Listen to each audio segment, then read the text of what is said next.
नमस्कार, जोहार। मैं मानसी गुप्ता हूं आपके साथ। आप देख रहे हैं न्यूज झारखंड। समय हो चला है झारखंड की खबरों को जानने का, उनसे अपडेटेड रहने का। तो चलिए जानते हैं सुबह से लेकर शाम तक की झारखंड की तमाम बड़ी खबरों को। उससे पहले अगर आप न्यूज झारखंड चैनल पर नए हैं तो प्लीज चैनल को सब्सक्राइब करके बेल आइकन प्रेस कर दीजिए, जिससे आपके पास झारखंड की हर एक छोटी बड़ी खबर का अपडेट पहुंचता रहे। चलिए शुरुआत करते हैं आज की पहली और बड़ी खबर से। जैक इंटरमीडिएट का रिजल्ट जारी। साइंस में 79.26 और कॉमर्स में 91.02% छात्र सफल। जैक ने आज इंटरमीडिएट की परीक्षा का परिणाम जारी कर दिया है। शनिवार को जैक परिसर में शिक्षा मंत्री रामदास सोरेन ने इंटरमीडिएट विज्ञान और कॉमर्स का रिजल्ट जारी किया। बता दें कि इंटरमीडिएट 2025 विज्ञान में 99,131 छात्रों ने परीक्षा दी थी, वहीं कॉमर्स में 22,175 छात्रों ने परीक्षा दी थी। इस बार कॉमर्स में 91.02% छात्र सफल हुए हैं। कॉमर्स में लातेहार जिले ने सबसे अच्छा प्रदर्शन किया है, वहीं साइंस में 79.26% छात्र सफल हुए हैं। साइंस में भी लातेहार जिला का अच्छा प्रदर्शन है। इस साल का साइंस का रिजल्ट पिछले साल से 7% बेहतर है। दोनों स्ट्रीम में इस बार लड़कियों ने बाजी मारी है। वहीं जैक के चेयरमैन डॉक्टर नटवा हांसदा ने बताया कि जल्दी आर्ट्स का भी रिजल्ट जारी किया जाएगा। बात करें विज्ञान की तो परीक्षा में कुल 9,08,634 विद्यार्थी शामिल हुए थे। इसमें प्रथम श्रेणी में 5,08,720 छात्र, द्वितीय श्रेणी में 1,09,383 और तृतीय श्रेणी में 63 छात्र पास हुए हैं। वहीं कॉमर्स में कुल 2,02,066 छात्र शामिल हुए थे। इसमें प्रथम श्रेणी में 1,02,829, द्वितीय श्रेणी में 7,234 और तृतीय श्रेणी में 222 छात्र पास हुए हैं। सबसे पहले नंबर पर लातेहार जिला है। लातेहार जिला में साइंस का पास प्रतिशत 88.020 है। इसके बाद कोडरमा 86.970% और तीसरे नंबर पर पलामू 85.790% है। वहीं सबसे पीछे खूंटी जिला है, जहां 60.810% छात्र ही सफल हुए हैं।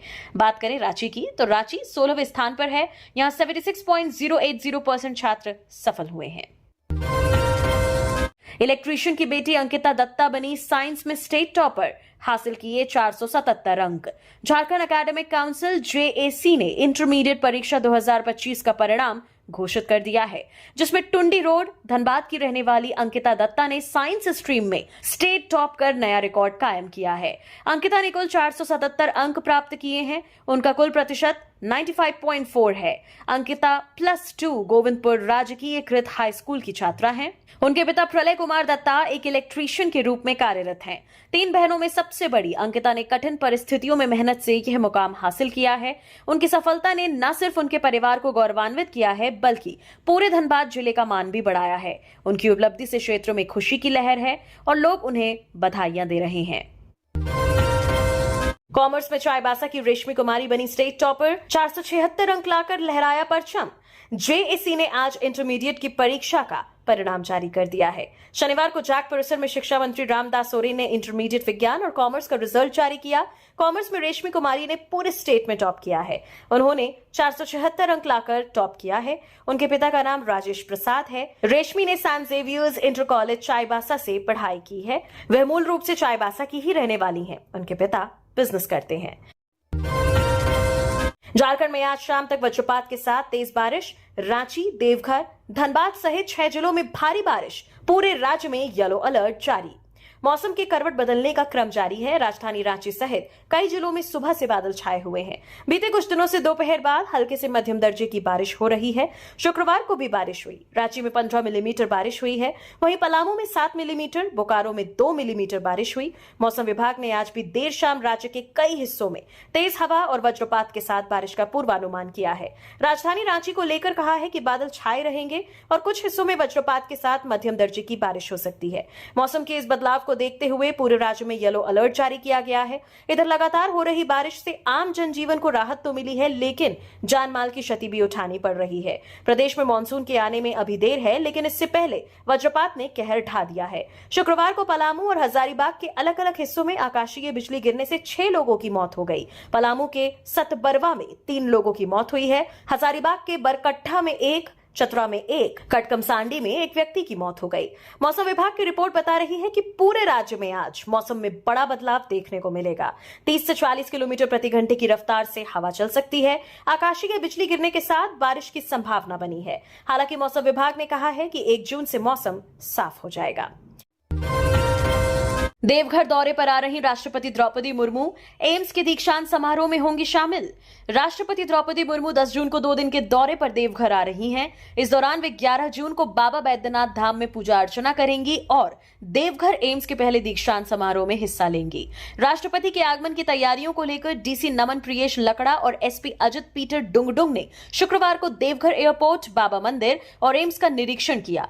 अधिकारियों ने सुरक्षा और ट्रैफिक व्यवस्था की समीक्षा की और संबंधित विभागों को व्यवस्था सुनिश्चित करने का निर्देश दिया। बता दें कि 11 जून को देवघर एम्स में एमबीबीएस की पढ़ाई पूरी कर चुके पहले बैच के 50 छात्रों को राष्ट्रपति मेडल देकर सम्मानित करेंगी। ये समारोह एम्स के ऑडिटोरियम में होगा, जिसमें दोपहर करीब 2:30 बजे राष्ट्रपति के शामिल होने की संभावना है। एम्स प्रबंधन और राज्य सरकार मिलकर समारोह की तैयारियों में जुटे हैं। ऑडिटोरियम की सजावट की जा रही है, जहां करीब 1000 लोगों के बैठने की व्यवस्था की गई है। समारोह में एम्स की उपलब्धियों और सेवाओं का प्रेजेंटेशन दिखाया जाएगा। साथ ही पास आउट छात्रों द्वारा सांस्कृतिक कार्यक्रम भी प्रस्तुत किए जाएंगे। बोकारो में पति के सामने पत्नी से गैंग रेप, दंपति को घेरकर सुनसान जगह ले गए, पति के हाथ पैर बांधकर वारदात को अंजाम दिया। बोकारो में सेक्टर 12 थाना क्षेत्र में एक महिला के साथ उसके पति के सामने ही सामूहिक दुष्कर्म की घटना को अंजाम दिया गया। मामले में पुलिस ने 4 आरोपियों को गिरफ्तार किया है। गिरफ्तार आरोपियों में दिलीप कुमार, अजय कुमार, जय कुमार व एक अन्य शामिल हैं। दुष्कर्म की यह घटना 29 मई की रात करीब 8:30 बजे की है। शुक्रवार को मामला प्रकाश में आया और देर रात तक पुलिस ने छापेमारी कर सभी आरोपियों को गिरफ्तार कर लिया। सेक्टर 12 स्थित 4 लेन के बाद झारखंड सरकार की ओर से एक अस्पताल का निर्माण किया जा रहा है। यहां धनबाद जिला के महुदा थाना क्षेत्र का एक व्यक्ति ठेकेदार के अधीन मजदूरी करता है और वहीं झोपड़ी बनाकर रहता है। वो पिछले 1 सप्ताह से बीमार था तो उसने अपनी पत्नी को बुला लिया था। 29 मई की रात दंपति सेक्टर 12A होते हुए हवाई अड्डा के रास्ते से सब्जी खरीदने के लिए दुंदीबाद बाजार आया था। सब्जी आदि लेने के बाद दंपति फिर उसी रास्ते से वापस लौट रहे थे। इस दौरान एक ऑटो पर सवार 4 युवकों ने उन्हें घेर लिया। पहले तो उनसे लूटपाट करना चाहिए, लेकिन उनके पास कीमती सामान नहीं मिला। पति ने उनका विरोध किया तो आरोपियों ने उसके साथ मारपीट की और हाथ बांध दिए। फिर दोनों को सेक्टर 12A स्थित एक बंद स्कूल के बाउंड्री के अंदर ले गए। पति को बांधकर वहीं जमीन पर लिटा दिया और पत्नी के साथ आरोपियों ने बारी बारी से दुष्कर्म किया। घटना के बाद सभी आरोपी भाग गए। लातेहार में ट्रक पलटा, ड्राइवर का पैर कुचला, चदरा लदा ट्रक गार्ड वॉल तोड़कर नीचे गिरा, घायल ड्राइवर को रिम्स रेफर किया गया। लातेहार जिले के मनिका थाना क्षेत्र के सिमरहट गांव के पास सुबह एक ट्रक अनियंत्रित होकर दुर्घटनाग्रस्त हो गया। हादसा इतना जबरदस्त था कि ट्रक सड़क किनारे बने गार्ड वॉल को तोड़ता हुआ नीचे पलट गया। ट्रक बालूमाथ से चदरा लादकर डाल्टनगंज जा रहा था। ट्रक के पलटते ही उसका अगला हिस्सा बुरी तरह क्षतिग्रस्त हो गया। चदरा की बड़ी बड़ी चादरें ट्रक की केबिन को चीरती हुई बाहर निकल गईं। हादसे में ट्रक में अकेले मौजूद ड्राइवर का दाहिना पैर पूरी तरह कुचल गया। शरीर के अन्य हिस्सों में भी गंभीर चोटें आई हैं।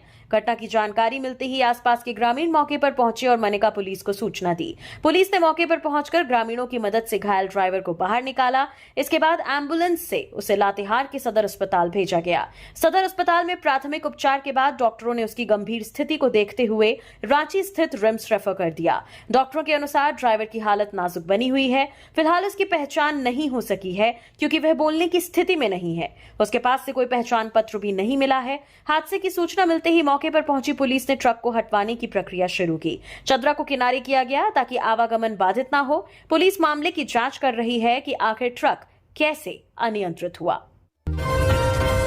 बाबूलाल मरांडी ने सीएम हेमंत सोरेन से की बड़ी मांग, कहा शराब घोटाले में सीबीआई जांच की करे अनुशंसा।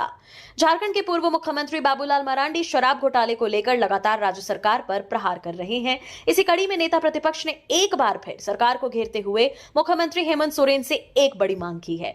बाबूलाल ने कहा कि सीएम अगर वास्तव में शराब घोटाले की सच्चाई उजागर करने चाहते हैं तो इसकी जांच सीबीआई से करवाएं। इसे लेकर भाजपा नेता ने अपने सोशल मीडिया हैंडल एक्स पर एक पोस्ट साझा किया है। नेता प्रतिपक्ष बाबूलाल मरांडी ने लिखा है, जहां तक स्मरण हो रहा है कि जब छत्तीसगढ़ सिंडिकेट के साथ मिलकर यहां शराब घोटाले की तैयारी हो रही थी, तब झारखंड से सचिव स्तर के एक अधिकारी के नेतृत्व में अधिकारियों की टीम को वहां स्टडी कर रिपोर्ट देने के लिए भेजा गया था। इन अधिकारियों ने रायपुर दौरा कर महज 24 घंटे में छुट्टी के दिन अपनी रिपोर्ट बनाकर छत्तीसगढ़ मॉडल अपनाने की अनुशंसा कर दी थी। बाबूलाल मरांडी ने आगे कहा कि एसीबी अगर इस शराब घोटाले के तह तक जाना चाहती है तो उसे रायपुर गई कमेटी में शामिल सारे लोगों की भूमिका एवं सहभागिता को जांच के दायरे में शामिल करना चाहिए। इस बात की जांच कर कार्रवाई करनी चाहिए कि रायपुर गई टीम ने वहां किन लोगों से मुलाकात की, क्या डील हुई, वह डील कराने में कौन लोग शामिल थे, किसके दबाव में उस टीम को महज 24 घंटे में छुट्टी के दिन भी छत्तीसगढ़ मॉडल अपनाने की अनुशंसा वाली रिपोर्ट सौंपनी पड़ी थी। खबरों में आगे बढ़ने से पहले आप सभी दर्शकों को एक जानकारी दे दें कि न्यूज झारखंड का ऐप लॉन्च कर दिया गया है। ऐप प्ले स्टोर में आ चुका है, जहां से अब आप न्यूज झारखंड की हर एक वीडियोस को ऐप से भी देख सकते हैं और वहां से भी खबरों से अपडेट रह सकते हैं, सूचनाओं से अपडेट रह सकते हैं। तो वीडियो के डिस्क्रिप्शन में लिंक है, जहां से आप जो है ऐप को इंस्टॉल कर सकते हैं। बहुत ही जल्द जो है इस ऐप में गिव अवे भी लॉन्च होने वाला है, जहां से अब आप हर मंथ कैश रिवॉर्ड भी वहां जीत सकते हैं और भी बहुत कुछ इस ऐप में आपको आने वाले दिनों में मिलने वाला है। तो उस ऐप को इंस्टॉल करना ना भूलें और वहां पर भी अपना प्यार और सपोर्ट दें। तो चलिए हम लोग बढ़ते हैं आज के अपने खबरों की ओर। झारखंड की जानी मानी हॉकी कोच प्रतिमा बर्वा का निधन। सलीमा टेटे, ब्यूटी डुंगडुंग समेत कई नामी खिलाड़ियों को दे चुकी हैं प्रशिक्षण। झारखंड की प्रसिद्ध हॉकी कोच प्रतिमा बर्वा का आज निधन हो गया। बीते दिन उन्हें पैरालिसिस का अटैक आया था, जिसके बाद उन्हें रांची के पारस हॉस्पिटल के आईसीयू में भर्ती कराया गया था। डॉक्टरों की तमाम कोशिशों के बावजूद उन्हें बचाया नहीं जा सका। उनके निधन की खबर से झारखंड के खेल जगत में गहरा शोक फैल गया है। महिला हॉकी को राष्ट्रीय पहचान दिलाने वाली कोच प्रतिमा बर्वा खूंटी के आवासीय हॉकी प्रशिक्षण केंद्र की मुख्य कोच थी। उन्होंने झारखंड महिला हॉकी को न सिर्फ राज्य में बल्कि राष्ट्रीय और अंतर्राष्ट्रीय स्तर पर पहचान दिलाने में अहम भूमिका निभाई थी। वे पहले सिमडेगा में भी कोच रहीं और उनके मार्गदर्शन में कई खिलाड़ियों ने अंतर्राष्ट्रीय स्तर पर नाम कमाया। प्रतिमा बर्वा के प्रशिक्षण में कई नामी खिलाड़ी तैयार हुए, जिनमें सलीमा टेटे, अर्जुन पुरस्कार विजेता संगीता कुमारी, ब्यूटी डुंगडुंग, दीपिका सोरेंग, रजनी केरकेट्टा और सुषमा कुमारी शामिल हैं। देवघर में महामंडलेश्वर स्वामी कैलाशानंद गिरी बाबा मंदिर में मंत्रोच्चारण के साथ ही विशेष पूजा अर्चना। महामंडलेश्वर स्वामी कैलाशानंद गिरी आज शनिवार को एक बार फिर देवघर स्थित बाबा धाम पहुंचे। यहां प्रशासनिक भवन में 11 पंडितों ने उन्हें विधि विधान गौरी गणेश की पूजा करवाई। इसके बाद महामंडलेश्वर को उनके पुश्तैनी पुरोहित चमरू पालीवार के वंशज ने संकल्प कराया। इससे पूर्व शुक्रवार को कैलाशानंद गिरी पुरोहित सभा के महामंत्री निर्मल झा मंटू के साथ जंगल में बेलपत्र तोड़ने गए थे। उन्होंने अपने हाथ से तोड़े गए बेलपत्र को बाबा पर अर्पित किए। इस दौरान महामंडलेश्वर ने बेलपत्र पर चंदन से राम नाम भी लिखा। बता दें कि गुरुवार को भी महामंडलेश्वर स्वामी कैलाशानंद गिरी ने बैद्यनाथ धाम में पूजा अर्चना की थी। मंदिर के 22 पंडितों ने मंत्रोच्चारण कर स्वामी कैलाशानंद गिरी को विधि विधान पूर्वक पूजा कराई। इस दौरान मंदिर परिसर में सुरक्षा के पुख्ता इंतजाम किए गए थे। महामंडलेश्वर स्वामी कैलाशानंद गिरी निरंजनी अखाड़ा के पीठाधीश्वर हैं। संतों में शंकराचार्य का पद सबसे बड़ा होता है। इन्हें संतों का सबसे बड़ा चेहरा माना जाता है। शंकराचार्य के बाद सभी 13 अखाड़ों के अपने अपने आचार्य महामंडलेश्वर होते हैं। जल्द ही एटीएम से निकाल सकेंगे पीएफ का पैसा। जून से मिल सकती है नई सुविधा। इससे जरूरत के समय तुरंत पैसा निकाल सकेंगे। केंद्र सरकार कर्मचारी भविष्य निधि संगठन ईपीएफओ अगले महीने यानी जून में बड़े बदलाव की तैयारी में है। मीडिया रिपोर्ट्स के मुताबिक ईपीएफओ 3.0 के मसौदे के अनुसार कर्मचारियों को जल्द ही एटीएम और यूपीआई से सीधे पीएफ का पैसा निकालने की सुविधा मिल सकती है। ईपीएफओ 3.0 के तहत पीएफ खाता धारकों को विड्रॉल कार्ड मुहैया कराए जाएंगे। ये पूरी तरह से बैंक एटीएम कार्ड की तरह होगा। नई सुविधा के तहत एक तय रकम ही निकाली जा सकेगी। इससे ये होगा कि कर्मचारी इमरजेंसी के लिए पैसे तो निकाल सकेगा, लेकिन रिटायरमेंट के बाद भी पर्याप्त राशि अकाउंट में सुनिश्चित रहेगी। इस नई प्रोसेस में ईपीएफओ अपने सब्सक्राइबर्स को एक विशेष एटीएम कार्ड जारी करेगा, जो उनके पीएफ अकाउंट से लिंक होगा। इस कार्ड का इस्तेमाल करके सब्सक्राइबर्स एटीएम मशीनों से सीधे अपने पीएफ का पैसा निकाल सकेंगे। वहीं यूपीआई से पैसा निकालने के लिए आपको अपने पीएफ अकाउंट को यूपीआई से लिंक करना होगा। इसके बाद सब्सक्राइबर्स पीएफ का पैसा अपने बैंक अकाउंट में ट्रांसफर कर सकेंगे। देश में कोरोना के 3,207 एक्टिव केस, 20 मौतें। मैसूर में 63 साल के बुजुर्ग की मौत। केरल महाराष्ट्र में 60% मामले। देश भर में कोरोना वायरस के एक्टिव केसों की संख्या 3,207 पहुंच गई है। केरल में सबसे ज्यादा 1,147 मामले हैं। महाराष्ट्र एक्टिव केस के मामले में दूसरे नंबर पर है। शुक्रवार को राज्य में 84 नए केस सामने आए। यहां अब 681 मरीज हैं। देश के 60% एक्टिव केस इन्हीं दो राज्यों में हैं। कोरोना से जान गंवाने वालों की संख्या 20 पहुंच गई है। इनमें सबसे ज्यादा 6 मौतें महाराष्ट्र में हैं। कर्नाटक के मैसूर में शुक्रवार को 63 साल के एक बुजुर्ग की मौत हो गई। राज्य में कोरोना से ये तीसरी मौत है। इसके अलावा महाराष्ट्र, केरल, राजस्थान, उत्तर प्रदेश और मध्य प्रदेश में कुल 13 मरीजों की मौत हो चुकी है। स्वास्थ्य विभाग ने 31 मई को दिल्ली, गुजरात, पंजाब और तमिलनाडु में भी एक मौत की पुष्टि की। गुजरात के अहमदाबाद में शुक्रवार को एक दिन के नवजात की कोरोना रिपोर्ट पॉजिटिव आई है। बच्चे को आईसीयू में रखा गया है। पिछले सप्ताह बच्चे की मां की कोरोना रिपोर्ट पॉजिटिव आई थी। हालांकि अब उनकी रिपोर्ट नेगेटिव है। कोडरमा में चावल लदा ट्रक पलटा। रांची पटना मार्ग पर 9वां माइल के पास हादसा। चालक उपचालक सुरक्षित। कोडरमा थाना क्षेत्र में शुक्रवार रात एक चावल से भरा ट्रक पलट गया। यह हादसा रांची पटना मुख्य मार्ग के कोडरमा घाटी के NH20 पर 9वां माइल के पास हुआ। ट्रक झुमरी तलैया से चावल लोड करके बिहार के रजौली जा रहा था। 9वां माइल घाटी में ट्रक अनियंत्रित होकर पलट गया। हादसे में चावल सड़क पर बिखर गया। हालांकि चालक और उपचालक दोनों सुरक्षित हैं। घटना की सूचना मिलते ही कोडरमा थाना पुलिस मौके पर पहुंची। शनिवार को क्रेन की मदद से ट्रक को जंगल से बाहर निकाला गया। सड़क पर बिखरे चावल को दूसरे ट्रक में लोड कर रजौली भेजा जाएगा। चाय बेचने वाले के बेटे अंकित कुमार शाह बने साइंस में स्टेट सेकंड टॉपर। इंजीनियर बनने का है सपना। झारखंड एकेडमिक काउंसिल ने इंटरमीडिएट परीक्षा 2025 का परिणाम घोषित कर दिया है। इस बार साइंस स्ट्रीम में अंकित कुमार शाह ने 476 अंक प्राप्त कर राज्य में दूसरा स्थान हासिल किया है। अंकित पश्चिम सिंहभूम जिले के रहने वाले हैं और नोवा मुंडी इंटर कॉलेज के छात्र हैं। अंकित की सफलता की कहानी प्रेरणादायक है। उनके पिता स्थानीय स्तर पर चाय की दुकान चलाते हैं और कठिन आर्थिक परिस्थितियों के बावजूद अंकित ने पूरे समर्पण और मेहनत से यह मुकाम हासिल किया है। अंकित के पिता का नाम अनिल शाह है। अंकित ने JEE मेंस की परीक्षा भी पास कर ली है और अब उन्हें NIT कॉलेज में प्रवेश मिलने की उम्मीद है। उनका सपना एक इंजीनियर बनकर देश की सेवा करना है। 2 भाइयों में सबसे बड़े अंकित अपनी सफलता का श्रेय अपने माता पिता और शिक्षकों को देते हैं। उनकी इस उपलब्धि ने न सिर्फ परिवार का सिर गर्व से ऊंचा किया है, बल्कि पूरे क्षेत्र के लिए वे एक प्रेरणा बन गए हैं। कॉमर्स में जामताड़ा के हसन शेख 475 अंक लाकर बने सेकंड स्टेट टॉपर। JAC ने आज इंटरमीडिएट की परीक्षा का परिणाम जारी कर दिया है। शनिवार को जैक परिसर में शिक्षा मंत्री रामदास सोरेन ने इंटरमीडिएट विज्ञान और कॉमर्स का रिजल्ट जारी किया। कॉमर्स में हसन शेख ने पूरे स्टेट में दूसरा स्थान हासिल किया है। उन्होंने 475 अंक लाकर टॉप किया है। उनके पिता का नाम असगर शेख है। हसन शेख ने गवर्नमेंट +2 स्कूल मिहिजाम में पढ़ाई की है। हसन शेख जामताड़ा के रहने वाले हैं। उनके पिता स्टील प्लांट में लेबर का काम करते हैं। हसन शेख से बात करने पर उन्होंने बताया कि अभी फिलहाल वो ग्रेजुएशन की पढ़ाई करेंगे। रांची की महिला से 1.5 करोड़ की साइबर ठगी। केंद्रीय एजेंसी का अफसर बता किया डिजिटल अरेस्ट। राजधानी रांची में साइबर ठगी का एक चौंकाने वाला मामला सामने आया है। दुबई से जुड़े एक अंतर्राष्ट्रीय गिरोह ने एक महिला को केंद्रीय जांच एजेंसी का अफसर बनकर पहले डिजिटल अरेस्ट किया और फिर उनसे 1.39 करोड़ रुपए की ठगी कर ली। मामले की शिकायत मिलने के बाद CID ने तेलंगाना और मिजोरम ने 3 साइबर अपराधियों को गिरफ्तार किया है। तीनों आरोपियों की पहचान B इशाक अहमद, खुनापुली सुब्रमण्या शर्मा और लाल दोहसांगा के रूप में हुई है। मिली जानकारी के अनुसार रांची की पीड़िता को 15 मई को एक व्हाट्सएप कॉल आया, जिसमें खुद को CBI का अधिकारी बताने वाले एक व्यक्ति ने उन्हें डिजिटल अरेस्ट कर लिया।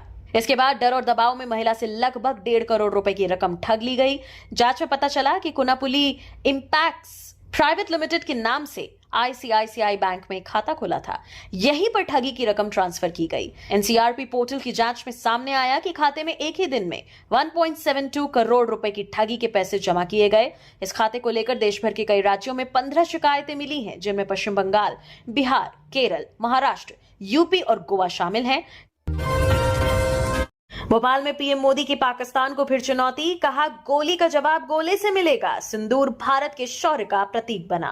प्रधानमंत्री नरेंद्र मोदी ने एक बार फिर पाकिस्तान को चुनौती दी है।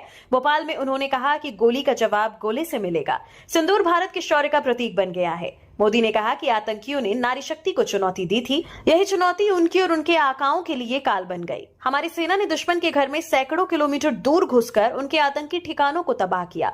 ऑपरेशन सिंदूर भारत के इतिहास में अब तक का सबसे बड़ा सफल ऑपरेशन है। PM ने भोपाल में देवी अहिल्याबाई होलकर की 300वीं जयंती पर आयोजित महिला सशक्तिकरण महासम्मेलन में कहा कि लोक माता देवी अहिल्याबाई होलकर, ये नाम सुनकर ही मन में श्रद्धा का भाव उमड़ पड़ता है। उनके महान व्यक्तित्व के बारे में बोलने के लिए शब्द शब्द कम पड़ जाते हैं। उन्होंने कहा कि देवी अहिल्या भारत की विरासत की बहुत बड़ी संरक्षक थीं। जब देश की संस्कृति मंदिरों पर हमले हो रहे थे, तब लोक माता ने उनको संरक्षित करने का बीड़ा उठाया। देश में कई मंदिरों, तीर्थों का पुनर्निर्माण किया। प्रधानमंत्री ने देवी अहिल्याबाई की जयंती पर इंदौर मेट्रो और सतना दतिया एयरपोर्ट की शुरुआत भी की। उन्होंने कहा कि ये सभी प्रोजेक्ट मध्य प्रदेश में सुविधाएं बढ़ाएंगे, विकास को गति देंगे और रोजगार के नए अवसर बनाएंगे। इस पवित्र दिवस पर विकास के इन सारे कामों के लिए पूरे प्रदेश को बहुत बहुत बधाई देता हूं। इससे पहले मोदी खुली जीप में कार्यक्रम स्थल पहुंचे। इस दौरान हाथ जोड़कर महिलाओं का अभिवादन किया। इसके बाद प्रधानमंत्री ने कार्यक्रम स्थल पर ही आयोजित प्रदर्शनी का अवलोकन किया। इस दौरान उन्होंने महिला बुनकर और ड्रोन दीदी से बात भी की। वित्त आयोग से भाजपा की मांग, श्रद्धालुओं के लिए देवघर और रजरप्पा में बनाए कॉरिडोर।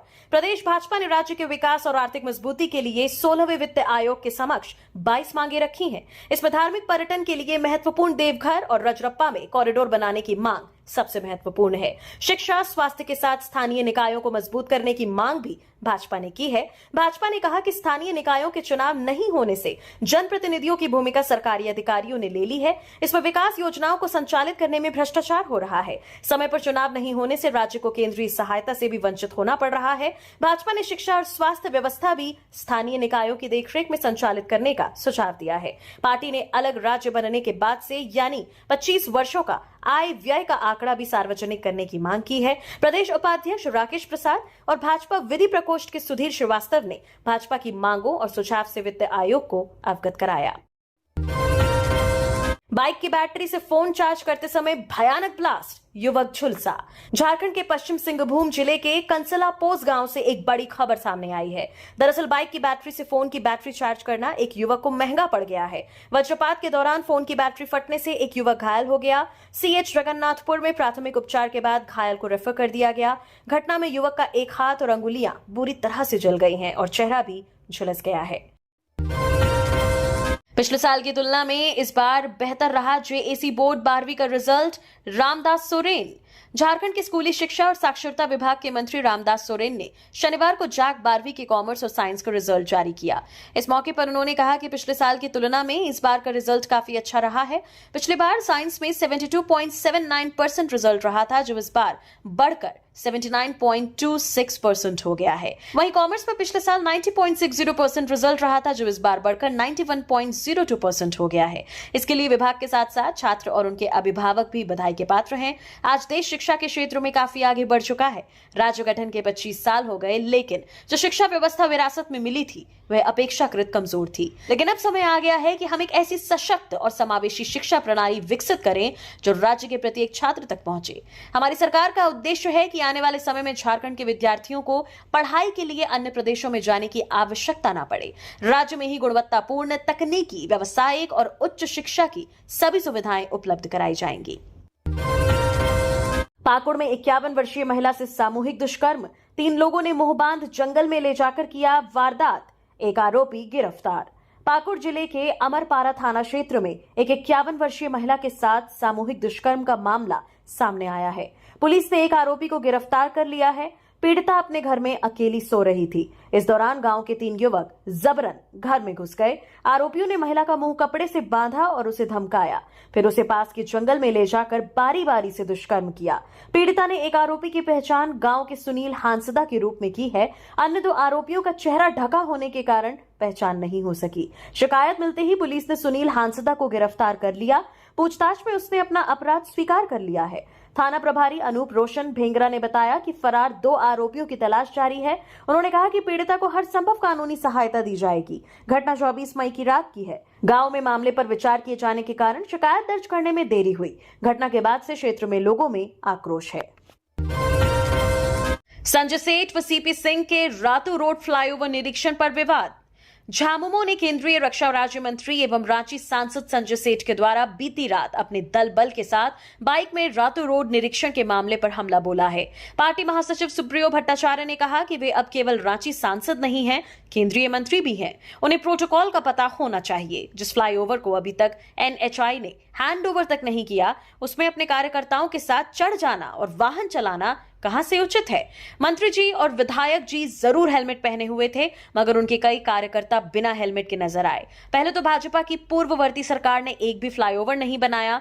डीपडीह और कड़रू फ्लाईओवर पूर्व सीएम गुरुजी के कार्यकाल में हुआ। इधर झामुमो के आरोप पर भाजपा ने कहा कि क्या गुणवत्ता की जांच गलत है? हम किसी भी कार्य में गुणवत्ता से समझौता नहीं करते हैं। हम लोग बस गुणवत्ता की जांच करने गए थे। केंद्रीय मंत्री नितिन गडकरी के द्वारा इसका उद्घाटन किया जाना है। सीएम स्कूल ऑफ एक्सीलेंस के खराब रिजल्ट पर एक्शन, 19 प्राचार्यों को शो कॉज। झारखंड के 19 सीएम स्कूल ऑफ एक्सीलेंस में 10वीं की सीबीएसई परीक्षा के निराशाजनक परिणाम को लेकर प्राचार्यों और प्रभारी प्रधानाध्यापकों को कारण बताओ नोटिस शो कॉज जारी किया है। इन स्कूलों का परीक्षा परिणाम 19.64% से 57% के बीच रहा, जो कि 60% से कम है। इस संबंध में झारखंड शिक्षा परियोजना परिषद के निदेशक शशि रंजन ने कहा कि परिणाम पूरी तरह असंतोषजनक है। उन्होंने निर्देश दिया है कि संबंधित प्रधानाध्यापक एक सप्ताह के भीतर जिला शिक्षा पदाधिकारी के माध्यम से स्पष्टीकरण प्रस्तुत करें कि क्यों न उनके खिलाफ झारखंड सरकारी सेवक वर्गीकरण, नियंत्रण और अपील नियमावली के तहत विभागीय और अनुशासनिक कार्रवाई की जाए। निदेशक ने यह भी कहा कि स्कूलों को बेहतर शैक्षणिक माहौल के लिए सभी आवश्यक सुविधाएं और भौतिक संसाधन उपलब्ध कराए गए हैं। इसके बावजूद अपेक्षित परिणाम नहीं आ सके। इससे यह स्पष्ट होता है कि स्कूलों में विभागीय दिशा निर्देशों का पालन सही ढंग से नहीं हुआ और शिक्षकों की ओर से पढ़ाई को लेकर विशेष प्रयास नहीं किए गए हैं। इसे लापरवाही और कार्य के प्रति उदासीनता माना जा रहा है, जो राज्य सरकार की अपेक्षाओं पर खरा नहीं उतरता। झारखंड में इन पदों पर नियुक्ति के लिए 2 साल बाद दोबारा निकाला गया विज्ञापन। गृह विभाग के अंतर्गत कार्यरत अभियोजन निदेशालय में उप निदेशक के एक पद पर नियुक्ति के लिए 2 वर्ष बाद फिर से नियुक्ति प्रक्रिया शुरू की गई है। झारखंड लोक सेवा आयोग ने BC 1 के लिए आरक्षित इस पद के लिए 2 जून से 1 जुलाई तक आवेदन मांगे हैं। दरअसल JPSC ने जून 2023 में उप निदेशक के 2 पदों के लिए आवेदन आमंत्रित किए थे। इनमें से एक पद अनारक्षित तथा एक पद BC 1 के लिए आरक्षित था। आयोग को BC 1 के लिए आरक्षित एक पद के लिए 5 गुना आवेदन नहीं मिला, जिस कारण केवल BC 1 के लिए आरक्षित एक पद के लिए दोबारा विज्ञापन जारी कर आवेदन प्रक्रिया शुरू की गई है। आयोग के अनुसार पूर्व में जारी विज्ञापन के तहत जो अभ्यर्थी आवेदन कर चुके हैं, उन्हें दोबारा आवेदन करने की आवश्यकता नहीं है। बताते चलें कि अनारक्षित एक पद के लिए भी अभी तक नियुक्ति नहीं हो सकी है। असम में लैंडस्लाइड से 5 की मौत, बाढ़ से 10,000 लोग प्रभावित। मिजोरम में भी भूस्खलन, घर होटल ढहे, कई लोगों की मौत की आशंका। मॉनसून नॉर्थ ईस्ट राज्यों में पहुंच चुका है। असम, मेघालय, मिजोरम, सिक्किम में भारी बारिश हो रही है। असम में पिछले 24 घंटों में कामरूप जिले में लैंडस्लाइड के चलते 5 लोगों की मौत हो गई। बाढ़ से 10,000 लोग प्रभावित हुए हैं। मिजोरम के लांचलाई शहर में लैंडस्लाइड के कारण 5 घर और एक होटल ढहने से कई लोगों के मारे जाने की आशंका है। उधर सिक्किम में भारी बारिश के कारण थेंग और चुंगथांग इलाकों में भूस्खलन से कई घर मलबे में दब गए। मेघालय में शुक्रवार को तेज बारिश से पूर्वी खासी हिल्स जिले में भी लैंडस्लाइड हुई। एक महिला की मौत हो गई, एक व्यक्ति पानी में डूब गया। माओ किनुरु ब्लॉक में एक पेड़ के नीचे दबने से 15 साल के लड़के की जान चली गई। अब आप फाइल कर सकते हैं ITR। इनकम टैक्स डिपार्टमेंट ने ITR 1 और ITR 4 फॉर्म जारी किया। आखिरी तारीख 15 सितंबर।